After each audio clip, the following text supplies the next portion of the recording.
The Love Life and Lose Weight podcast will teach you the art and science of changing your habits around food. I'm your host, advanced certified weight and life coach, Heather Beardsley. I've helped hundreds of women just like you figure out how to stop dieting, lose weight, and love life on the journey to goal weight and beyond.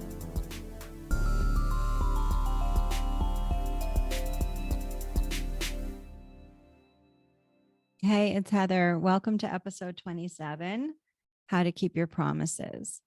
I think it's pretty intuitive to understand how keeping your promises to yourself is linked to weight loss, but let's just make it obvious. When you're trying to lose weight, you're trying to change your habits and thought habits around food.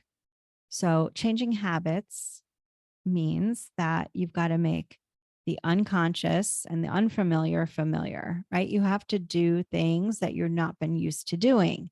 So, this is where promises come in. You've got to strive for different actions or different inactions than you're used to taking. So this means like a deliberate desire, for example, to let's say cut out snacking in the afternoon. Like maybe you become aware that snacking is hosing you. It's just a habit that you have of like having a treat in the middle of the afternoon. It kind of validates your hard work of what you've been up to that day.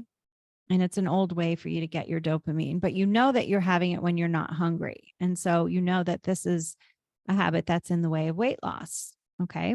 All right. So your promise could be around snacking. So there's 6 steps to help you become somebody who keeps their promises. And as an aside, I just want to mention, look, if you are pretty good at following your plan and keeping your promises and you don't really struggle with this, then feel free to skip this episode. But this is for my listeners, my clients who like often let themselves down, sometimes in a like a patterned way. You know, if you have like certain things that happen and it always leads to you kind of letting yourself down, this is you really got to get clear about how you are making your promises, and you've got to make it real deliberate. The process under which you make yourself promises can really set you up for success. I just think that when we're young, like we're not really taught about what it means to make like a good, like doable promise for yourself. I think that we can tend to like try to overcorrect by making big extreme statements like, I'm never having chocolate again, or, um, you know, that's it. Like it's all over. Like I'm never going to overeat again when we get good and frustrated or something. And then we can kind of like use these making promises against ourselves. And then what happens is if you let yourself down enough, you start to have a bad reputation with yourself. Like you don't trust yourself. And then you do that often enough. And it's so heartbreaking. It just, what starts to happen is you start to see yourself as somebody who can't be trusted and who lets herself down. And what I want to tell you about that is if you recognize yourself in that, like, please have, like, take heart. This can all change for you because I know this feels really real if you do say this to yourself, is if this is how you see yourself. But no matter how ingrained this feels or how true it feels for you, you're just like one decision away from changing that. Just because it's how you used to be does not mean that that's your future. You can change all of this about you. And, I just want to tell you, like, I really suffered with this with my over drinking for many years. And I was there, like, just in the toilet bowl with my own regard for me. Like, I saw myself as like this really strong person who had achieved a lot. And then I just also saw this person that I saw, like, who constantly let herself down with her promise about her drinking. And it caused me to like wonder really about like my essential nature. Like, was I an alcoholic? Like, was I out of control? Like, how could I just do this night after night after night? And the problem with it is that it's a lot of attention on a perceived problem.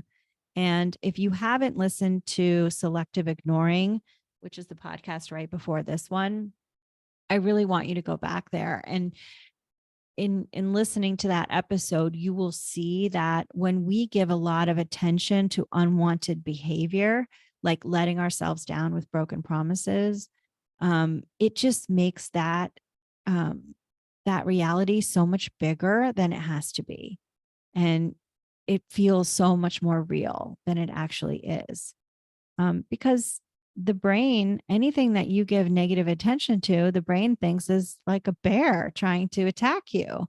It doesn't know that it's just me like having a half a glass more of wine than I said I would.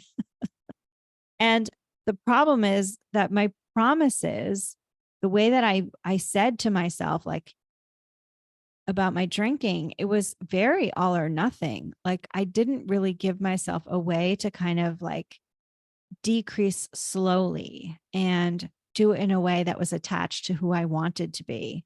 I just went right over into the self-loathing lane. So there's a way to promise better. I've got the 6 steps for you. And I also want to say to you that, you know, what I've said here already, which is that you can turn this around.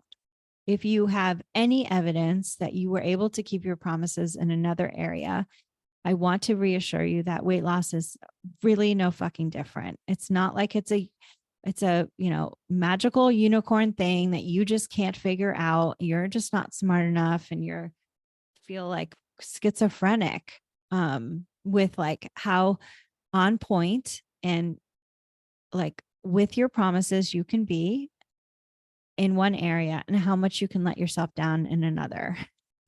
That is not a fact. It is just a story that you tell that in the telling of the story makes it feel more and more and more true. And let this episode be your invitation to stop doing that shit and start looking for evidence that you can keep your promises, one small step at a time. And these 6 steps will really help you refine your practice of making promises and keeping them. And it is a practice. It's not like you're either a promise keeper or a promise breaker. Like that just isn't even a thing. It's a practice, which means it's an intentional interaction with a way that you think and act in the world. Medicine is a practice, meaning that there's no like one level at which like you got it all and it's all learned and it's all done and it's all perfect. Because life just isn't like that. Um, you know, yogis who do yoga, it's also a practice. For every pose that a yogi does, there's a more advanced version of it. And the point isn't to get to a pinnacle pose at which, you know, you're like completely enlightened as a yogi and you're like, get a like a blue ribbon and a gold star. No, the whole point is that you keep coming back to the practice, that there's always more there for you. And that's where the juice is, right? That's where we get to squeeze the lemon of life, whether it's being a doctor, being in practice of medicine, whether it's a yogi practicing their yoga, or whether it's you practicing how to be a promise keeper as an identity. And when you take that on as part of who you want to be, you've got to think about it. If you are a promise keeper, you've got to become somebody who's really good at the art of making promises, that they have a system for making them and they have discernment with what they ask of themselves. And that's where these 6 steps come in. Okay. So step 1 is to stop making shitty promises. Okay. So in the example of my like trying to stop over drinking, a shitty promise would be, I'm not going to drink for a month if I've been over drinking, right? It's just setting me up not to be successful if my goal is to like decrease the amount that I'm drinking. Of course, you can always quit drinking, right? And that's a different thing. You can try it, right? But just know that, like, if you don't succeed the first time, you just keep trying. It doesn't mean anything about you if you can't keep that big promise. And this is what I'm trying to say. Like, a better promise, if you can, is to make yourself a promise that is meaningful, that it makes sense that you can do it, meaning that it's doable. It doesn't feel too hard. Okay. And it's also not an excuse to just order yourself around to force yourself to be somebody that you're not. Because, weight loss involves changing the habits of how you show up around food slowly. And this is why I often say, like, we don't want you to lose weight too fast, right? Because these habits have to have some time to kind of like sink in and grow roots.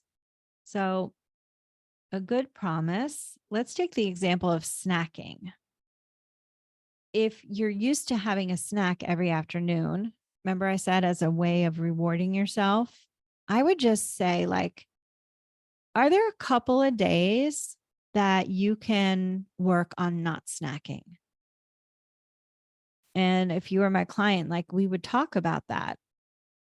Like, if Saturday is your social day and you get together with friends in the afternoon and there's always snacks, I wouldn't say try it on Saturday. I would say try it on a Tuesday afternoon and maybe Thursday afternoon. Let's see how you do. Okay. So make good promises that make sense, that are meaningful and logical, meaning that what you ask yourself to do is actually tied to your big goal, right? That you're not just asking yourself to perform stupid shit because you can't stand like how you're acting in the world, right? It has to be meaningful.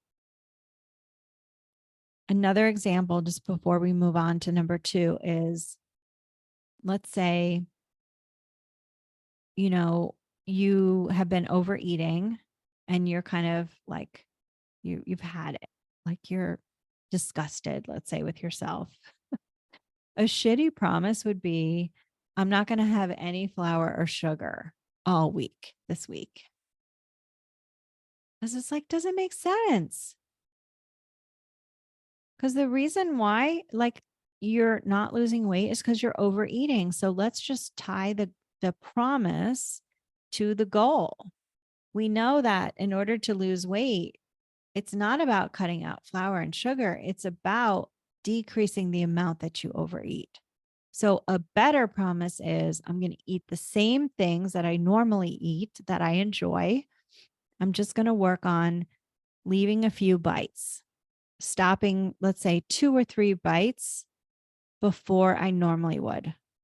And I'm going to try to do that 5 out of 7 days. So you see, it's meaningful. It's tied to the overeating, which is part of what we're trying to change with the weight loss goal. It's logical to think like, yeah, I would just need to take a few bites less. That's a good place to start. And no, I'm not just ordering myself around. I'm not shoulding on myself. This is like meaningful to me with my weight loss goal. Okay. So that's a good promise.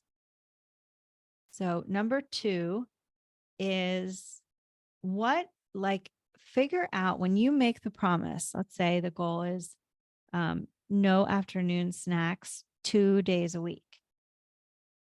Outline for yourself, what is the consequence if you don't keep your promise? And what's the benefit if you do? So number 2 is outline the consequences and the benefits of keeping the promise or not. So, with your weight loss goal, for most of us, it's just going to be like, if I do this, I'm increasing my ability to get the scale moving in the right direction. Okay. And if you're tying it to other goals, just make sure like you're clear about what will happen if you keep the promise and if you don't. Your brain needs to tie the action that's going to be slightly, challenging because you haven't been doing it, to the benefit on the other side of keeping your promise. Like when Tuesday and Thursday come around for my client who's cutting out afternoon snacks, she's going to want a snack. Like we can pretty much count on that. But if she's written down like, hey, like this is really important that we start like not eating when we're not hungry. That's how I'm going to get all the way to my goal weight. And I know if I can start doing this during the week, I can grow this habit, and the consequence of not doing it is that I get it, probably will have another week without the scale moving. And I don't want that. So I'm really willing to like start with Tuesday and Thursday with cutting out snacking. Okay. So this will tie the action that's going to feel hard in the moment with the benefit that it will bring you. Okay. And it can also tie it with the consequence because a lot of us are motivated to avoid what will happen if we don't keep our promise more than we're compelled to get the benefit. You see? That's the difference between somebody who's just like can't stand when the scale doesn't move when they weigh in versus somebody who is delighted when the scale does move. Those are two different things. One is avoiding what you don't want, and one is confirming what they do want. And all of our brains are different. So really like focus on the part that feels most motivating to you. Okay. So step number 3 is that the promise has to be doable. And I want you to gut check it. So you're going to write down, okay, no snacks Tuesdays and Thursday this week. You've gone over your consequences and your benefits of keeping your promise or not. And now you're going to gut check it. It's like, all right, this is it. Like I'm signing on the dotted line. Like I'm giving my word. There's no going back. Like, am I in? Yes or no? That's the gut check. Like, listen, if you're like, well, actually, I have like, I don't know, house guests this week. And I actually have like, I don't know, maybe something else happening that would put pressure on your ability to carry out this promise. If you're like, I don't know if I can do this, then you need a different promise. Okay. You need to set a different goal for yourself. And the gut check, that's the honest part of the gut check. There's 2 parts. One is really giving your word as like your bond. And number 2, like checking that it's honest that you can do this. Okay. It's like before you don't just give a handshake to somebody without thinking about it. Like you've got to be honest. And listen, if it needs to be rewritten or you focus on something else, you go do that. Okay. That's what the gut check is for, which is step 3. All right. Number 4, I want you to identify what will get in the way and to make a plan to overcome it. So remember, I said on Tuesday, you're going to want that snack. If that's your promise to not snack, you are going to want a snack. So maybe you can think of or write in your journal about like, okay, I know I'm going to want a snack. What am I going to do instead? What's my plan? And it won't be easy to find it, right? Because you haven't found it yet and you're working on this. So you've got to get really creative with like, how can I entice myself to take the action that I want to take?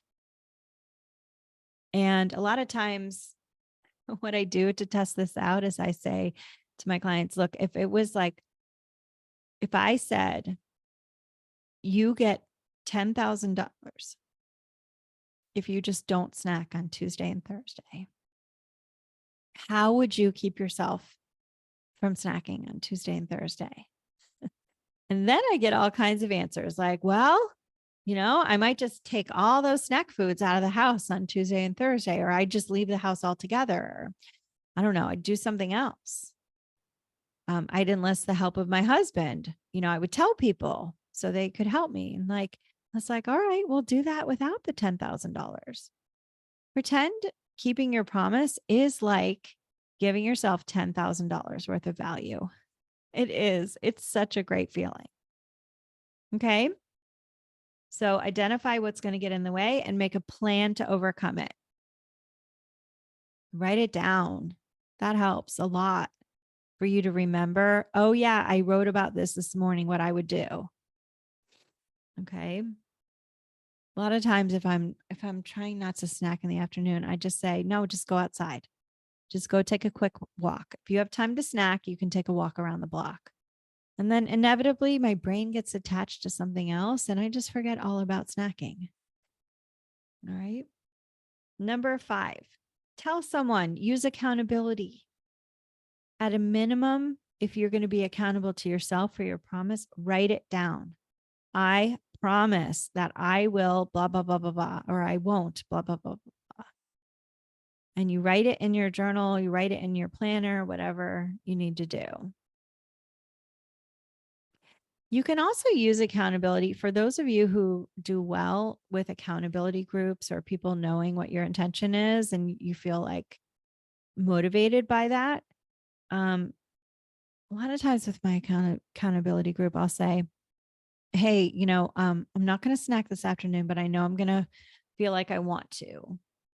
So if I do snack, I will come back here. We use Marco Polo, which is like an asynchronous video app. I say, I'll come back on before dinner and definitely let y'all know that I did snack and then how I'm going to adjust my dinner in light of that. So there's like some built-in accountability because really, like, think about that. That is you giving your word to somebody else about what you will or won't do. And that space where you put your word or you tell someone else or you even write it down for yourself, that's powerful to leave your intention out of your head somewhere because, it is a reflection of who we are being and who we intend to be, and then our follow through on that. Okay. So that was number 5, use accountability, whether it's to yourself or someone else. And finally, number 6, I want you to define for yourself exactly when you have met your promise or not. It has to be super, super clear. So for example, an unclear promise is eat healthy for dinner. I mean, that's like such an interpretation. And you're going to want to like keep your promise. So you're going to maybe find ways to excuse or justify like what is healthy or what isn't. Right. And then it just causes a lot of second guessing and confusion and stuff. So instead of saying eat healthy for dinner, that might be, protein and vegetable for dinner, no carbs. Maybe that's your idea of healthy or what is going to be healthier than how you have been eating. Okay. Then if you had a protein and a vegetable for dinner, exactly if you've met the criteria. If you definitely want to leave like refined carbohydrates out, then I would definitely write like no bread or no crackers or whatever.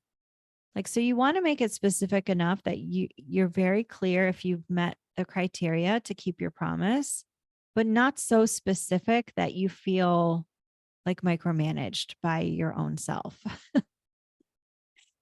that can create some restriction. I always say, write a plan that's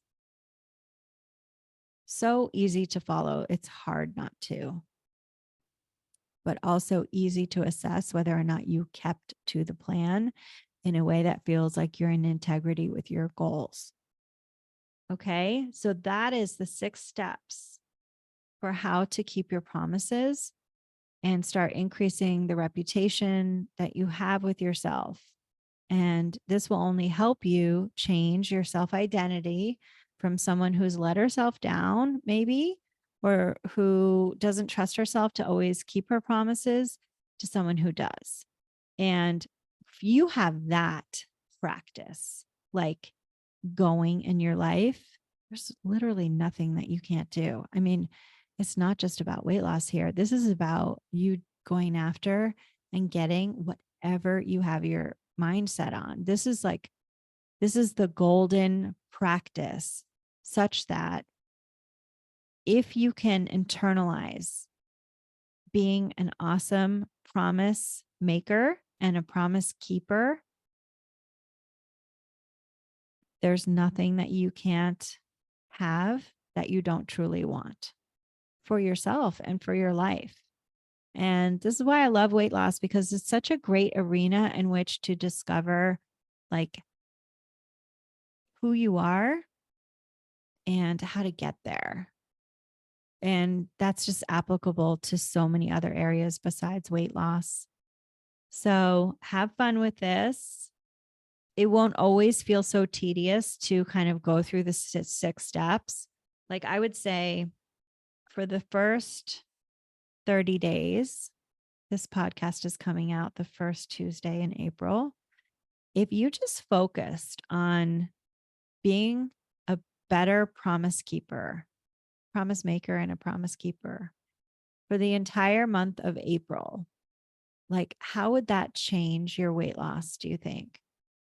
I would go ahead and journal on that to get you excited for working with this.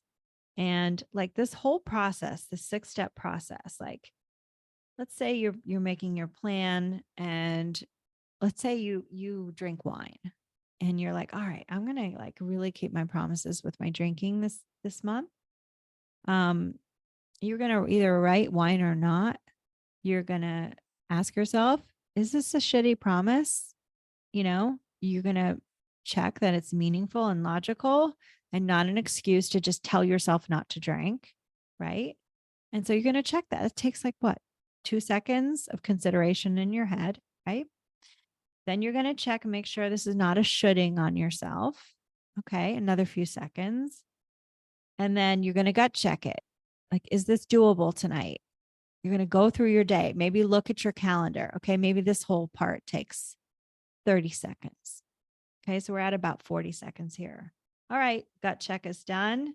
You're going to make a plan for what will get in the way. We're on step 4 now. You're 40 seconds in. Let's say you write for about a minute. Like, let's say tonight is a non-wine drinking night. You're going to maybe say like, you know what? I'm probably going to think about wanting wine when I come home and I'm fixing dinner for myself. But you know what? I'm going to put on some music and I'm going to maybe buy some sparkling water on the way home and maybe put a sprig of mint in there, or maybe even like lemon, and I'll put it in a wine glass. And that will feel special with the music, and that will be enough for me. It's perfect. Okay, so 1.5, 2 minutes at the most now. Number 5 is your accountability. Write it down, either right there in your plan for yourself, or hop on your Marco Polo or your text and just tell your accountability group. Okay, 2.5 minutes. You'll know exactly when you've been successful or not. That's super easy. That takes 2 seconds. Yeah. You either drank or you didn't. That's it. That's the criteria. You either drank or you didn't. I either kept my promise or I didn't. Okay. So 2.5 minutes at the most to go through all these 6 steps. Do this for a month. All the 6 steps will be like ingrained in your consideration of making your promises. And once you kind of like get better at this practice and you get used to the 6 steps, you can start applying this in other areas too.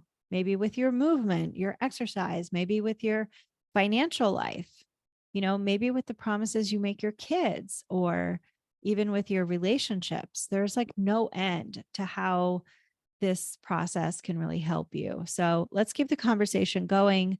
Let me know how you found it. Find me on Instagram at Thrive in Midlife on the episode post there. I think this is episode 27.